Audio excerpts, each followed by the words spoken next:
And that will be in Ecclesiasticus, also known as Sirach. Ecclesiasticus, also known as Sirach, chapter 12.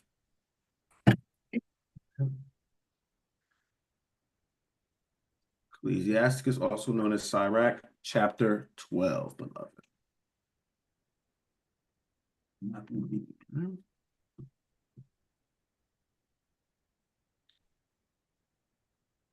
I'm not, am I showing the screen? Yeah,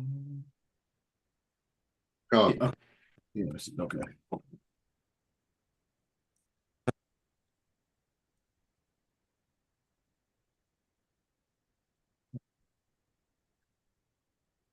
Good to go. We're good to go.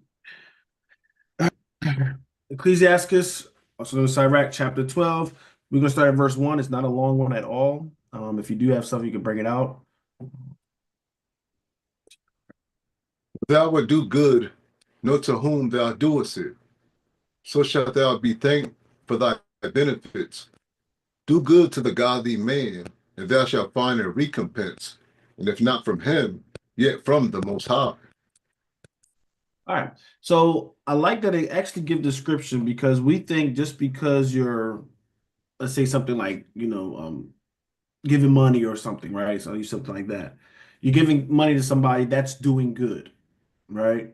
But this give us insight, beloved, right? When thou will do good, know whom thou doest it. You need to be aware, you need to be mindful of who you're doing the good deed to. Okay. Not for purposes as in, well, I want to give them this, I need to know who it is, they'll give it back to me. Not in that sense, right? So should I what? Be thankful for thy benefits. All right. So first of all, they appreciate what you give them. All right, that's important. Okay. And we'll get some other stuff as well when it comes to this. Okay. So, but we're gonna start with this. Be mindful of who you're giving to, who you're helping. All right. Just because somebody's in need, don't mean that you need to help them. Okay. But it's for a reason. Okay. So to do good to the what? Godly man. Okay, that is true. Blessings with that. And thou shalt find recompense. You shall find a reward. If not from him, because you might not get it from the godly man. All right. You might do good, but he might not get nothing particularly from him other than a thank you or something. However, what? From the Most High. Because what is he showing? The Most High sees that. He views how you deal with his servants. So if you do his servant good, you're going to get a reward for doing that. Okay. You just don't use it as a tool where it's like, oh, I'm just going to treat the godly man good and everybody else bad. Like, no, that's going to kind of defeat the purpose. All right. But doing good to a godly man, that's good. And you know that what? That's going, you know what he's going to do. A godly man going to do with things you do good with them, right? They're not going to pollute it. They're not going to foul things of that nature. So that's why it kind of two birds, one stone with that. Okay. Um, Anybody got anything? We move on. All right, Brother Kindness, keep going. There can no good come to him that is always occupied in evil, nor to him that giveth no alms. Give to the godly man, and help not a sinner. All right, so this is starting to warm up a little bit. All right, it's starting to warm up a little bit. Okay, but going back to it, right? Know who you're doing good to a godly man. There's a reward in that, right? Understand that. But there can no good come to him that's always occupied in evil. Very important, right? And this is what we're talking about. We have certain lessons like, separating from the world, things of that nature, right? That's why it's so, so, so important, beloved. Okay. You need to know who you're doing good to, and also you need to not be occupying yourself in evil. Okay. You not be occupying yourself in evil. I think somebody, the audio's not connected. All right. So this is where we say when a lot of us can lose out on some of our blessings because of this right here. Okay. I'm sorry, trying to multitask a little bit. So when you look at this, no good can come from this, always I give people evil, nor to him that giveth no alms. So, beloved, you have to make sure you're not always in evil, busybody people. You need to not be surrounded and in that kind of stuff. Okay? Because when you look at it, right, if they are getting the wicked is getting rewarded to their deeds, all right, and you're always connected with the wicked, then you're going to get that reward as well, right? You're attached to that. Okay. So this is why you can't get good because you're always occupied in evil. Evil's always uh consuming you, it's always in your presence. Okay. But nor to him that giveth no alms. All right. Those that never want to give. Okay. Good can't come because what it's talking about, beloved, what we do, okay, we get that reward back, that reflection back, right? So the more you're doing good, okay, whether it's in good deeds, whether like they're using alms here, but it's not just strictly to alms and giving, whatever. But if you're somebody that's giving and helpful things of that nature, that kind of stuff comes back to you. The world try to put things like karma and stuff like that, but it's just how the Most High balance and have things. Okay, so make sure you're not occupied in evil, in wickedness. Okay, if you're going to stay in wickedness and be occupied to get that reward. Okay. This is why it's so much confusion when it comes to church world because some of the places we go in is evil. It's in wickedness. If you want to be wicked, be wicked. But one of the confusing things that happen is we want to be righteous one moment and then we want to be with the wicked one time. All right. So it's telling you if you always going to be occupied with evil, beloved, there ain't no good coming. And if you don't have the heart to give alms, also good can't come. All right. So he's giving us certain things, though, because this you ain't gonna always see this in the when we go to other scriptures, they'll just tell you certain things like, oh, just give this one actually give you, don't just be giving just to be giving and thinking it's good. All right. So we have to understand now, beloved, if we never knew, when you do good, I mean when you're giving or doing good, know who you're doing it to, right? So that you'll be thanks. We know there's benefits of giving to a godly man, all right? That don't just have to be the pastor leader, but if you see somebody that's godly, right? They're doing the commandments, doing those kind of things, giving to them, the Most High will reward you if they don't reward you, all right? And then no evil's coming if you're occupied in it or if you're not giving alms. And then give. You read verse 4, Brother Kai? Yes. Okay. Give to the godly man and help not a sinner. All right. So he just reiterating the point. All right. So beloved, when we're giving, and this is something that I try to be more conscious of, knowing who we're giving it to. All right. I'd rather give somebody assist one of the people of God, all right, than assisting a full-fledged sinner, right? Because I don't know what they're going to do with that. If we keep it in monetary. Give you $20 more benefits. I'd rather help you out than giving it to some wicked person. They doing something wicked with it. Okay. So give to the godly man or give to the godly people and help not a sinner. Right. Beloved. We're talking about they're hungry and need food. Yes, but it's a context behind it, like I always say. However, you need to be very much aware of what you're doing, beloved. Okay. Because sometimes you can be aiding. You're giving them good stuff. The thing and think about this. We know that the Lord blesses us with what we have, right? When any kind of income, we know the Lord giving us that. Okay. Now, with that blessing, you think it's appropriate to give that to somebody that's not trying to be or submit to God and all that kind of stuff? What do you think's going to happen with that, right? So this is the kind of thinking behind it. And we do have an example. I won't find it, but a certain king, he asked him, would you help the ungodly? Right? Matter of fact, Kai, can we find that one while I'm running my mouth? Um, but he asked, would you help the ungodly? Right? Because, beloved, you don't have to be the enemy, but you can aid the enemy. That still looks at you as the enemy. America does that all the time, right? Oh, we're not going to be involved in this war, but we're going to aid one side. Right? Oh no, you in the war, you look at it as an enemy because you're aiding the enemy. So directly, you are the enemy. You are strengthening their hand. So when we're giving and everything to people that want to be sinners, that want to go against God and do those things, we're aiding the enemy. How do you think the Most High is going to do with something like that? Okay. Sorry, I'm just thirsty. All right. You found it, Brother Kai? Gone. Second Chronicles 19. Yeah, that sounds all right. There was no way I was going to run it, run into it. I know it's in the beginning of the chapter, but I can't go through all Chronicles. All right, so Second Chronicles 19. Hmm? Second Chronicles 19. Right? And this is what King Jehoshaphat, this is when, this is the story when, one of them dressed up as the other king and, almost got killed and all that kind of stuff, dealing with that. All right. So Second Chronicles chapter 19, start at verse 1, brother.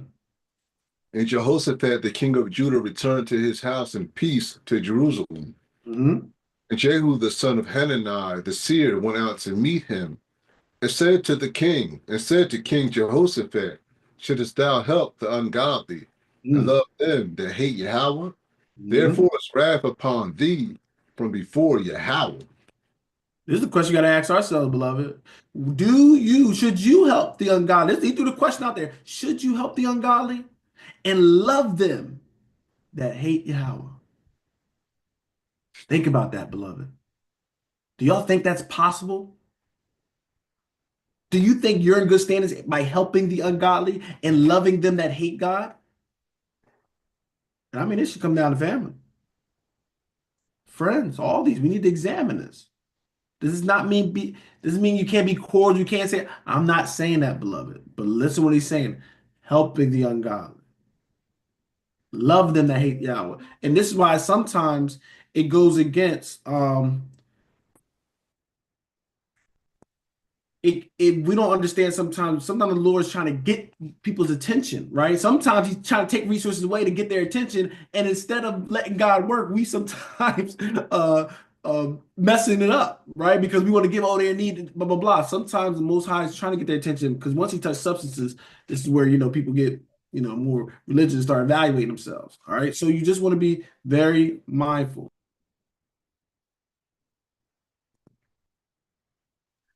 All right, so let's go back. All right, that's all I wanted to show on that one. All right, let's go to Ecclesiasticus, or also known as Sirach.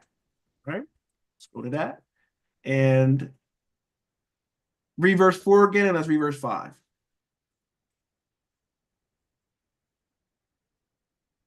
Okay, you might have stepped away. All right, so once again, being mindful of who we're doing good to, beloved. All right, being mindful of that. We can be held accountable for those kind of things. Okay? So, verse 5. Do Uh, well unto him that is lowly. Did you get back, Kai? I'm sorry. yeah, I'm back. I had to get some water. I'll read. Bad, my bad. No, take time. Do well unto him that is lowly, but give not to the ungodly. Hold back thy bread, and give it not unto him, lest he overmaster thee thereby. For else thou shalt receive twice as much evil for all the good thou shalt have done unto him. All right. So give more detail. Do well unto him that is lowly. All right. So we don't just treat people bad like that. You do well, you do good, right, to those that are lowly in that spot. All right. That can happen even to us saints, beloved. Just because you're struggling things of that nature does not mean that you're not righteous, you're not doing well. Right. Don't equate those two things. All right. That's one of the Saint devices. Don't equate the two. So a lot of wicked rich people, and there's a lot of righteous people that's in need. Okay. Do well unto him that is lowly, but listen, but give not to the ungodly. Mm. Okay. So I know it says sin in the first one. I love the point of ungodly. All right. And even though they can be related, right? But with that ungodly, it's like I'm at odds with you. I don't want to deal with you. Right. Now I want you to think about this. If somebody don't want to deal with the Most High God, I'm not talking like you got people that thinking they're dealing with God. I ain't know about that. Somebody that don't want to deal with God and everything. Oh, I'm not dealing with it. I'm not doing it. Right. To help them is going to be kind of a slap in the face to the Most High. Right. Because with our lives, we are professing that everything we have, um, while we're here, everything that exists is through God and Him, and well, specifically what we have is the blessing from the Most High God, right? They're saying there's no God, things of that nature, but you then want to give the thing that God bless you with to them. Okay. I know your heart because as good God-fearing people, we want to help every and anybody. All right. But you have to be careful with that. All right. Because it can, as they say, shoot you in the foot or bite you in the butt. Okay. Listen what he's saying. Hold back thy bread and give it not unto him. So, yes, be somebody that needs substance, somebody that might be hungry. Listen to this. Least he overmastered thee thereby. All right. At least they take advantage of that, what you gave them. Y'all ever did good to somebody, right? And you're like, man, I'm doing good, right? And then it turned back and they became more dangerous or they became who they are.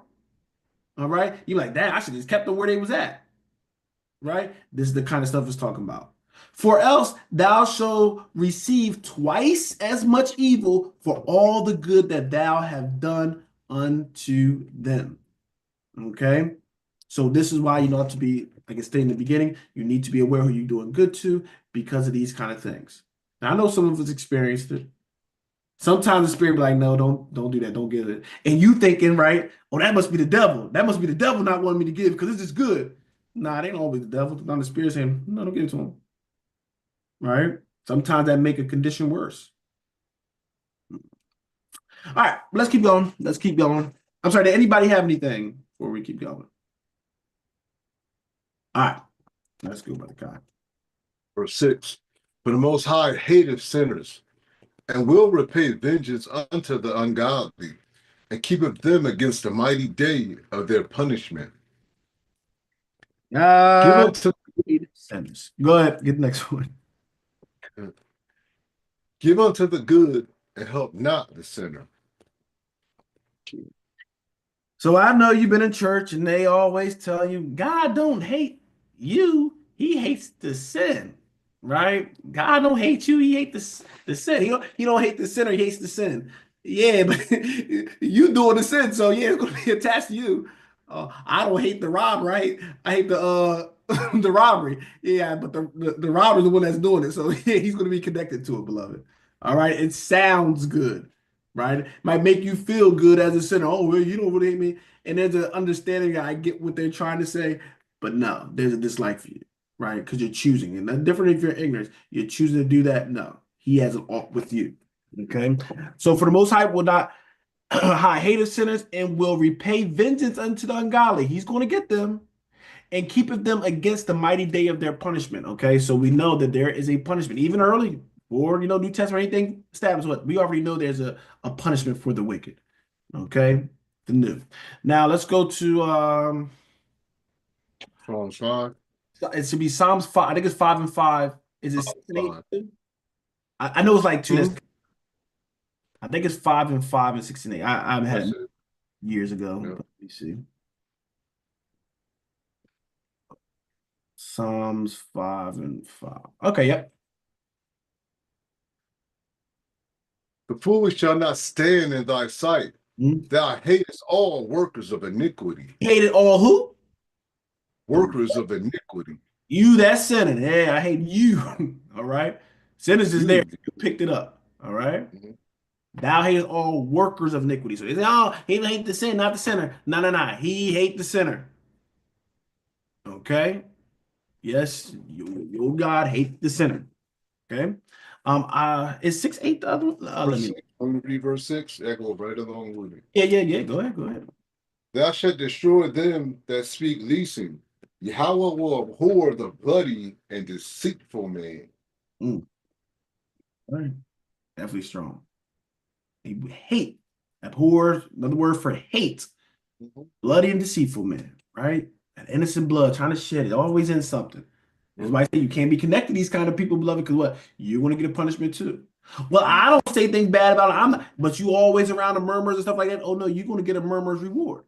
That's how the Mhm. Most High sees it. He gets it. You sign off with him, or you just with him and around it. You're going to get the punishment. That's why you got. That's why I tells you to get away from these kind of things, right? Read that verse 7 while you're there. Come. But as for me, I will come into the house in the multitude of thy mercy, and in Mm. thy fear will I worship toward thy holy temple. Right. We talk about worship to that holy temple. We pray to that holy temple, right? been dropped down. We understand the place and the relevance of that. All right. I will come into the house in the multitude of thy mercy.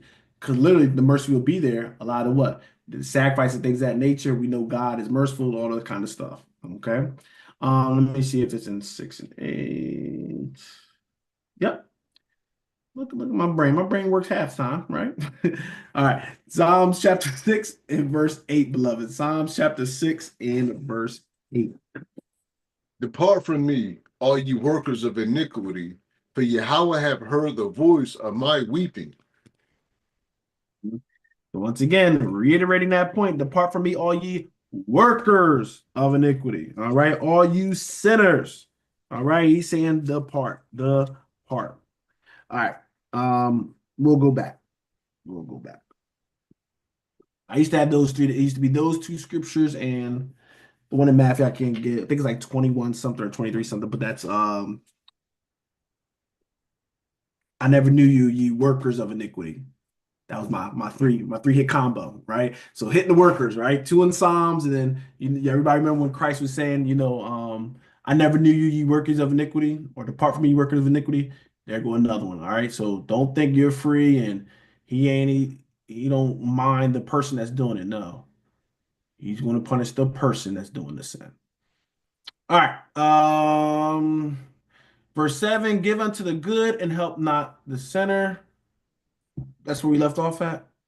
Okay, Now, so yeah, he's saying the same thing once again, reiterating the point for us, beloved. Give unto the good, know who you're giving good to, and stop assisting and helping those that are ungodly and sinners. Okay.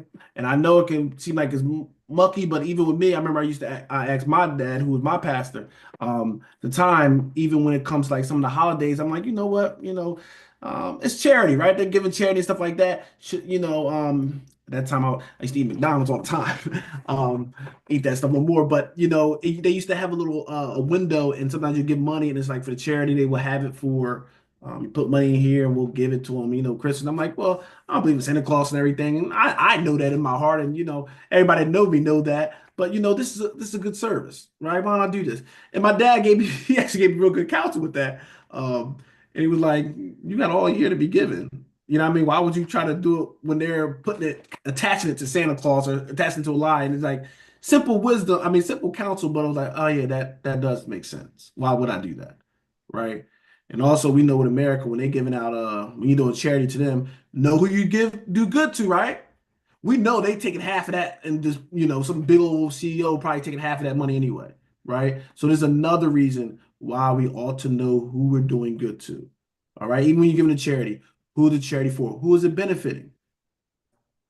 Sometimes these charities is benefiting some of this madness we see in the world, right? You don't think about that. Some of them operations and stuff, crazy operations they're getting, some of these agendas they're doing, some of your money, right, that you might be giving to charity could be going to support that. So you want to be mindful of that. So for me, what made it simple to me, when I have extra money, I throw it to the church, and the church supposed to be doing, the proper things with it, right? Then I know I'm covered on those bases. If you think your church wicked, then you don't need to be listening even to that church anyway. All right. But that's one of the things where I will give where I know I'm not going to be going off. Okay. But yes, if you see somebody struggling, things of that nature, and the spirit moves you, by all means, help them. All right. Use it as an opportunity to minister as well. Okay. Let's keep going, Brother Kai. verse 8, a friend cannot be known in prosperity, Mm, and an enemy cannot be hidden in adversity. mm. In the prosperity of a man, enemies will be grieved, but in his adversity, even a friend will depart. All right.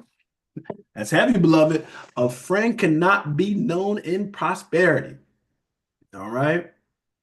When you're doing good, everybody's good with the person that's doing good. When you get riches and you have abundance, everybody's good to you. Everybody nice to you, right? He said you can't identify when everything's going well, right? And an enemy cannot be hidden in adversity. So when things are not going well, enemy's going to show their face. Why? They want you to know. They want you to know, I see what you're going through. I see the condition. I want you to see me that I see you in this condition, right? So when prosperity things are going well, beloved, you're not going to see your true friends. You're not going to see true people, right? Your true friendships. Because when prosperity, it's a thing where everybody's flocking to you. But when you hit your lowest lows, right, that enemy want to be there to what? To, kick you while you're down. All right. And a good friend would be known as well because what? They'd be there to kind of help you. And you see it all the time. Look at Hollywood. Look at some of these athletes and stuff. When they get all these riches and millionaires on top of the world, everybody there with them. Something happens, some scandal, everybody, they flee. Okay. So this is something good. And we see that a good example of this is like Job, right? Job was rich. Nobody was showing it. Nobody was saying anything. Soon as this situation happened to Job, he had friends doing what? Saying all this stuff, right? The enemy made themselves known, didn't they? They would have never showed him when he was doing well, right? But an enemy cannot be hidden in adversity, right? And the prosperity of a man's enemies will be grieved. When you doing well, you blessing, they're grieving, they're upset, right? You tell them you serving God and things is going well. Oh, that can really rub them the wrong way. But in its adversity, even a friend will depart. Okay. Some people, even sometimes friends, they don't want to be dealing with it when you go down on your lowest lows. Right? That's when your enemy starts saying it. See, you was getting all cocky. See, you think you serving God and all that stuff. You was doing all this stuff. That's why you did, right? They'll start telling you why, what was your problem and all that kind of stuff. All right. So the Bible lays these things out. All right. This is why we ain't getting into it today, but there's a scripture that talks about, a friend, right? And you're supposed to examine a friend. Don't just, what? You like the color blue? I like the color blue. I was born this month. You was born this month. Friendship, right? That's foolishness, beloved. All right. We shouldn't be throwing even that title out loosely, right? When you putting that weight of a friend, okay, it's supposed to hold some weight. Somebody I can depend on, rely on, somebody I put my trust or I confide in, right? So we don't want to throw that out lightly. Okay. This is why you're supposed to examine a friend. Okay. Let's keep going, Brother Kai. Never trust thine enemies, Hmm. for like as iron rusteth, so is his wickedness. Yeah, and this I know there's some more brothers go and say this is for the white man and things of that nature, right? This is enemy is somebody that's not looking to do you well and things of that nature. All right. It does not have to, it can be this this verse applies to Israel as well. All right. Don't trust your enemy. Somebody don't have your good intentions in favor. Do not trust them. I don't care how much they smile and how much they laugh. Do not trust them. Okay? So never trust your enemy. What? For like as iron rusteth, and it will, so is his wickedness. It only gets worse. All right. When something start rusting, it don't start just curing itself back, does it? It's going to keep on rusting. That's how enemies' wickedness is. They just keep on rusting. They just sitting there plotting. All right. They don't just get their enemies and they just figure out, you know what? Today I want to love them. You ever had an enemy do that? I've been hating them for the last, couple of months or years. Today I just gonna love. Nah, it don't happen that way. All right. So he's saying don't trust your enemies. Okay. Let's keep going. Though he humble himself and go crouching, yet take good heed and beware of him, and thou shalt be unto him as if thou hadst white a looking glass. And Okay. thou shalt know that his rust have not been altogether wiped away. So beloved, he's saying, I don't care if the enemy might humble themselves. They might come submissive in certain forms. They might act like this and that. They might smile in your face. This is what an enemy does. Because some of us hurt because like, man, they smile. They was there. They do this. Yeah. Your enemy might show up to parties. They might show up to certain things. All right. Beware. All right. Because all they do, enemy, you just waiting for opportunity. Enemy will stay close to you for years just for the moment, just for a moment of weakness, just so they can be there. I want you to understand the spirit of an enemy. All right. Their whole purpose in existence is thrived upon you and being there for your downfall. And they'll be patient. So I said they'll be patient. They'll look like a friend. They'll sound like a friend, smile like a friend, be there here and there, act like a friend. but it's just for that moment. See your demise. Okay. Um, I'm sorry. Anybody have anything? Anybody have anything? We're good. We're good. We're good. All right. Let's keep it going. Set him not by thee, least when he have overthrown thee, he stand up in thy place. Neither let him sit at thy right hand, lest he seek to take thy seat, and thou at the last remember my words and be pricked therewith. Mm-hmm. Beloved, someone sitting right there, what? Looking for your spot. Mm-hmm. Someone waiting for you to get moved out of position so they can take your spot. All right. We see that with sometimes the job and stuff like that. They want that job. They're gonna be close to that boss, that person, so they can get that opportunity. Nothing good being wise and smart, to be nice to them, right? But some people just sit and wait. Some sit and wait because they might be sitting and wait for your man, for your woman, right? Oh, waiting for them to fall so I can take that spot. That coveting is very strong, beloved. That desire to have what's not yours, people go to all kind of means for it. And we see that kind of stuff even when you look at the story of what? Daniel. Remember, Daniel was second. They all was what? Underneath plotting. You don't think they were smiling at Daniel, offering Daniel this and that and this and that? Acting as a friend to Daniel? Soon as they got opportunity, they showed who they were. And some of us have friends that's just waiting for that opportunity to reveal themselves as enemies. That's why I don't trust them. I don't trust people in the world. I trust them to what they are. Just I trust them to put in capacity what they are. And it begs a piece where I'm not they can't hurt me because I'm not putting them in that position to hurt me. I'm putting them in a position where I'm expecting they can do what they're going to do. Right. And it shouldn't shock us in that sense.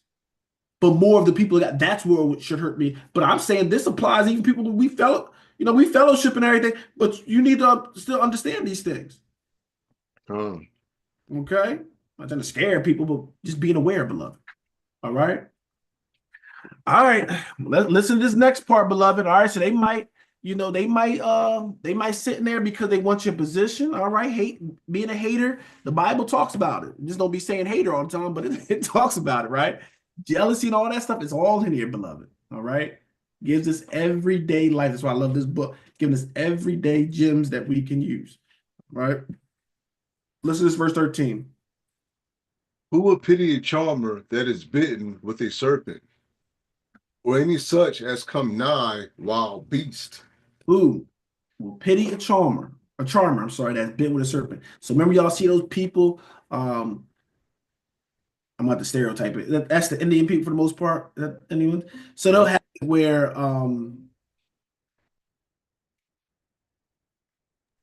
so you know how they have the snake, they bring the cobra out and they're going there, on their face and doing all that kind of stuff. And you sitting there like, ooh, I hope that that snake bite them and they keep missing, right? That's big brother Michael speaking it for himself, right? You be like, oh, so you keep flirting with that snake gonna bite you, right? And then sometimes you see the videos where they get bit or they put their head in that alligator's mouth and doing all this woo, right? And you like, I hope that alligator just goes off a script for 1 second and bite him, right? You don't feel that bad. What do we say? See, that's what you get. Yeah. Definitely Israel. Our parents used that. See, you playing around. That's what you get, right? They don't have sympathy for you. Why? Because it's in us, beloved. This is in us, right? See, you want what they say? Stupid. Play stupid games. You win stupid prizes, something like that, Mm-hmm. right? All that stuff is saying the same scripture. All right. Who's gonna pity? Who's gonna have pity when you've been flirting with the serpent? You know his job is to bite and do those kind of things. You're flirting with that. Well, why would I have so much compassion for you? You know them alligators and lions and stuff. You know how they are. You want to keep flirting with it. So why would I have pity on you when you get bit? Why is the writer saying this, beloved? Let's read the next verse. Someone that goeth to a sinner and is defiled with him in his sins, who will pity? Mm. You wanted to be around all those gossipers, all those murmurers. Mhm. You wanted to be around that. Now, why am I going to pity you that now you in some mess? You think you're going to be in the pig pen and stay clean? Mm-mm. You want to be around a bunch of sinners. You are saying, I'm going to be tainted with sin. I'm going to put my environment to be tainted with sin. So he's saying, why would he have pity? Why? The Most High showing us something. Why am I going to pity you when you're around this all during the week? Why would I pour my spirit and blessings on you when you putting yourself around people that don't want to deal with me? Don't make sense, does it? But this is what we want. We think, oh, well, we should play around the pig pen and, we're going to be clean. We're going to be around all the sinners, but we're going to be ourselves different. And you know what you know that you want to use a scripture. They're going to give you a scripture to justify it. Well, Christ was around the sinners. Christ wasn't dealing and being part of their sin. He was calling that stuff out. See, the sinners, they're going to be that same wicked self around you because you don't bring that much. You don't have that accountability. They don't get accountable when they see you. They see one of them. They see themselves. But when you start living a life, they might, ooh, Kai coming around. All right, let's push this to the side, right? Since the so okay, let's do this over here. We ain't gonna do this, right? Christ wasn't over there doing sin with them. He made a clear distinction of what he was doing. But this is something that the devil will give you a scripture to try to make you justify. And I'm telling you, it's the devil. And sometimes even the devil doing it's you. Let me stop blaming the devil for everything. It's you. And we will make the biggest excuses when it comes to our sins, beloved. We are the biggest, right? We are the biggest lawyers for ourselves when it comes to us doing wrong, us doing sins. We always justifying, we always trying to, make it seem not as bad, things of that nature. All right. But we're the biggest prosecutors when it comes to other people and their sins. You see everything clearly, right? See, that's what they get. They should have been doing that. The word of God, right? You can do all that. You see everything clearly with other people, but when it's yourself, right, we justify it. All right. That's that that flesh in us. All right. That's why we have to, get that flesh under subjection. Okay. So, beloved, read that verse 14 again, Brother Kai. Uh, so one that goeth to a sinner and is defiled with him in his sins, who will pity? This is what he's saying. Defiled with him in his sins. It might not have been something you was even dealing with. Some of the young ladies going to college and things of that nature, right? There was some stuff you wasn't even into, but guess what? Being around it, you might have what? Well, I tried it out. Wasn't even think you was it didn't affect you or anything, but try it out, right? This is the danger by it. It ain't that, oh, they don't want us to have fun and everything. No, we don't want you to be in dealing and flirting yourself with sin because usually you flirt with sin long enough, you're gonna be what? You're gonna get intimate one day with it. That's just usually how it goes, beloved. And I know you think you're the exception to the rule. I know everybody else just you can examine how they went on, and I know you don't have to be beloved. Don't play that game. All right. Do not tempt the Most High God. This will be part of tempting him. Okay. There are certain things that we picked up that wasn't you. You didn't have this problem, but you surrounded yourself with that environment, and now you get enticed by that environment. Okay. So this is why, beloved, just separating yourself from certain things will help greatly. You around people that always doubting God, always questioning God, all those kind of things. After a while, what do you think you start doing? Questioning God, doubting God. But you surround yourself with believers that's always telling you how God did and always putting that in your mind, you're going to have a different mindset. All right? That doubt and fear, that's the opposite of confidence. Right? It's just you losing confidence. That's when you start getting that doubt and fear. All right? Confidence is almost a foolish thing, right? You're supposed to be so foolish in God. And I'm using foolish as a bad term, but I'm so consumed that I only see God in the Bible as the ultimate truth. I'm too dumb to even try to listen to anything else. I don't even entertain anything else. This is how I am. You're not going to have the same kind of problems as somebody that's always entertaining and listening to other people. This is why I told you another time, be mindful who you listen to. Some of y'all listen to preachers and they are pushing doubt. They're teaching that. You don't even catch it last time. They're teaching that doubt, right? And you start sounding like them and talking like them. You start saying things that you are, well, I can't do this, right? Right? It's because sometimes that doctrine. You got to remove yourself from these things, beloved. You want to be good when it comes in the graces of God. You got to remove yourself from anything that's not like Him, anything that can taint your armor, beloved. All right, let's keep going, brother Kai. Almost done.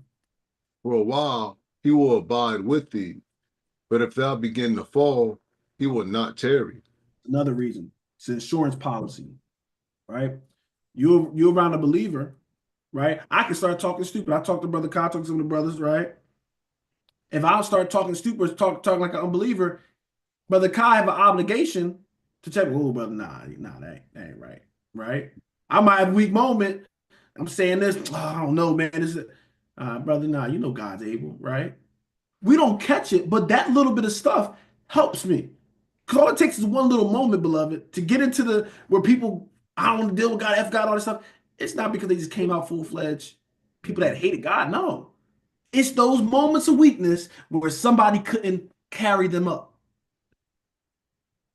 We experienced that, beloved. I'm not here because I'm so great in God. There was times where I would have went too far and think somebody was there. Whether it was a prayer, sometimes it's not even somebody was praying for me. Even when I didn't love myself enough to serve God, somebody was praying for me. Mhm. And then the times when I started learning wisdom and learning certain things, but like, you know what? I'm putting myself in a bad environment. The Bible said you do. All right, let me start putting myself in the right environment. And I don't feel that like I used to feel with certain things. Because I know a brother like, nah, do this, nah, we gotta do this. Right? They'll bring you back, they'll recalibrate you. It's every beloved. It only take one moment, one day to fall off this boat, beloved. It don't take 5 years. Nah, it can have a moment. But this is why you want to talk to the people of God, because when you are feeling some type of way, those that are spiritual, right, be able to save your brother or sister. Right? Now I know it's tough. I know you might want to give up. This is where the testimonies are powerful. But I've been there, right? I'm not going through exactly what you're going through, but I know how it feels to feel like God has left you. Feel like you're not feeling his presence. Feel like he's not hearing your prayers. I know how that feels. Even when you're fasting and feel like he's not taking notice of your fasting, he's not taking notice of your. I know how that feels. And you're just constantly reading and giving more and more to him, but it's like I'm not getting anything. And I just feel like it's all for nothing. You know how that place feels.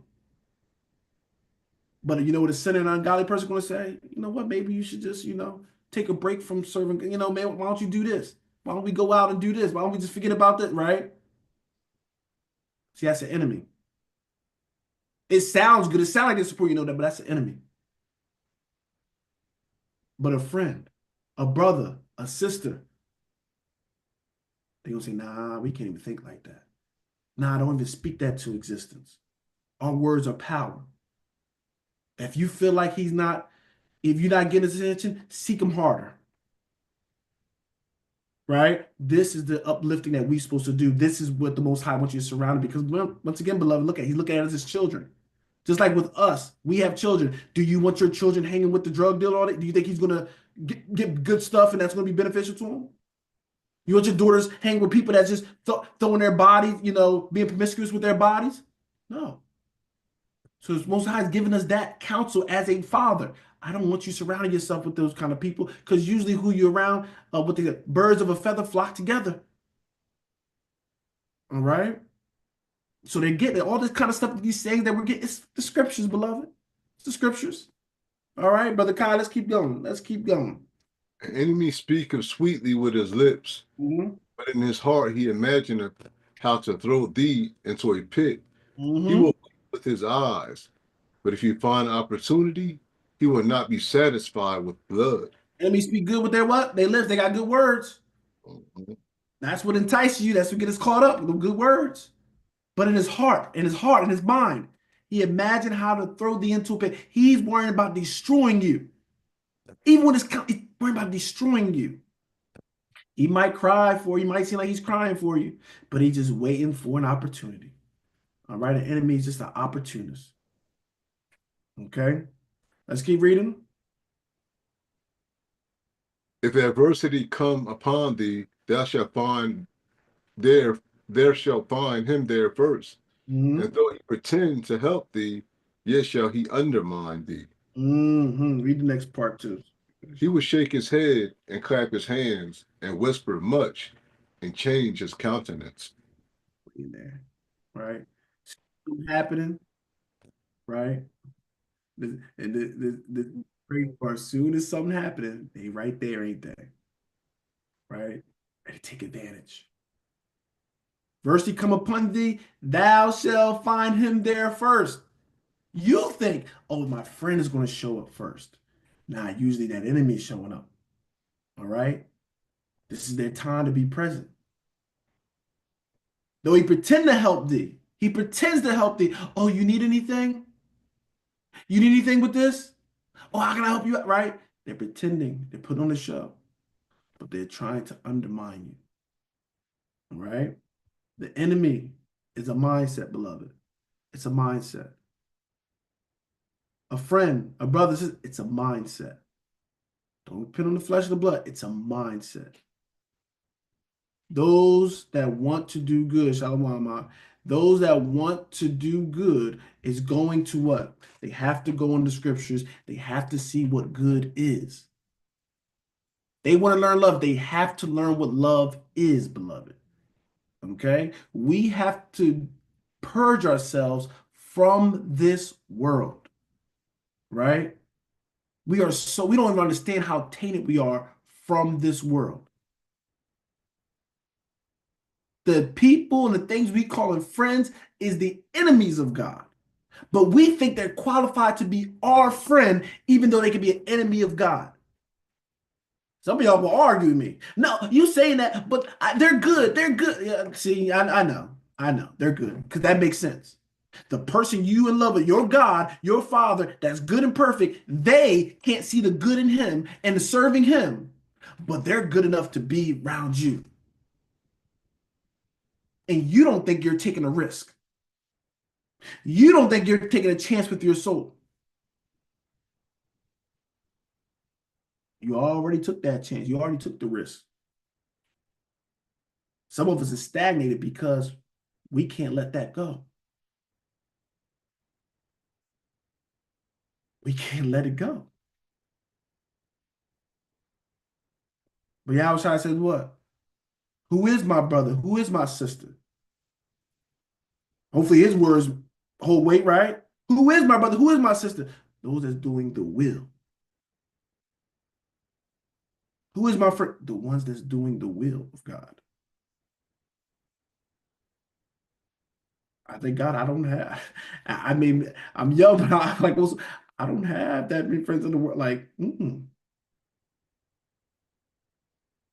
right? I'm cordial. I'm good with a lot of people. I don't have no ill will towards people.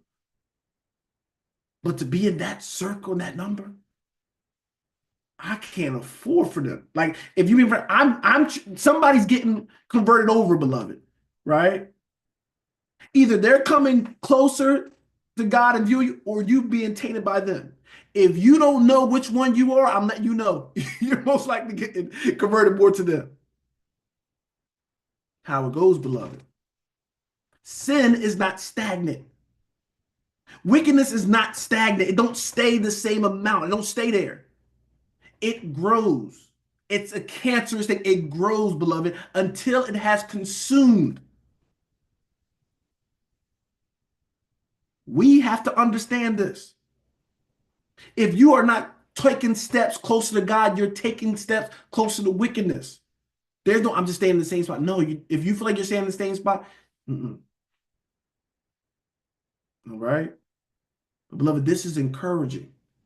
All right. I love this chapter, but the book, it's encouraging because I need us to understand we have to make a decision.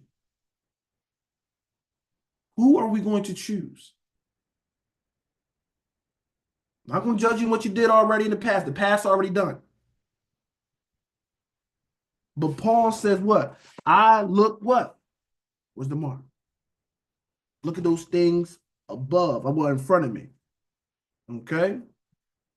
Press towards the mark of a higher calling. Matter of fact, let's find that. All right.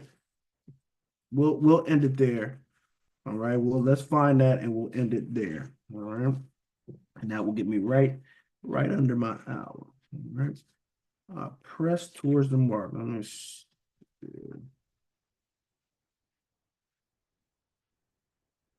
That Philippians.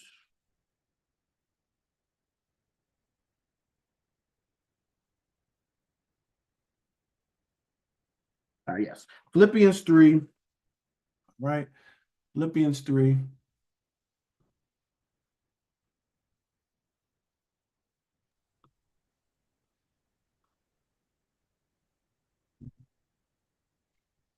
Think about beloved. We got to realize who's our friends, who's our brothers, who's our sisters. All right. Sometimes, and the thing that most high, sometimes is not sometimes, these laws and things, beloved, protects us from ourselves. It's not about what we can't do. He's drawing us away from certain things because we are good-hearted. I want you to understand the people God, we are so good-hearted that we, right, will do things that will harm ourselves to help our brothers and sisters, which is a good spirit to have. All right. But you have to be mindful of that. We cannot be gullible with that. All right. Because your enemies, they'll try to burn you out, they'll try to tear you down. And you think, I'll do it, just but no, the Most High is trying to protect us sometimes from ourselves. Right. So this is Philippians 3. All right, let's go right to it. Philippians 3. And let's go. Let's start at verse 12. Let's start at verse 12. Not as though I had already attained, either were already perfect, but I follow after, if that I may obtain that for which also I am apprehended of Hamashiach Yahushua. So if that I may apprehend that for which I also am apprehended of Christ, right? So when we're looking at this, beloved, all right, and then not that I obtained and not that I got to that level, all right, this is Brother Paul, all right, or not that I was already perfect, but I'm following after it, right? That I can be like Christ. That's our goal, but we want to be like Christ. We don't want to be like Michael Jordan, LeBron. We don't want to be like this football player. No, we want to be what God had us to be, the priest, the most high people. That's what we were born to be. Princes and rulers and kings, things like that. That's what we were born to be. You got to get out of this wicked mindset that this world has given to us, plaguing us, bringing us back. All right. We trying to be what? Like Christ. All right. Keep reading. Brethren, I count not myself to have apprehended, but this one thing I do, forgetting those things that which are behind, and reaching forth unto those things which are before. Some of us can't get forward because we're always worried about behind. We're worried about what they're going to say, what they're going to believe. We're worried about their views that we can't be like Christ. But Paul, like the one thing I had to do, the one thing I do, because what one thing that's a thorn in Paul's side is they always think about, isn't that guy that was killing people of God?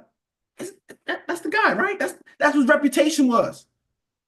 If he was just sitting there, well, they already did too much wrong, he could have sat there. Or he could forget about those things and doing what the word of God's saying. And now look at how his story is different now, beloved.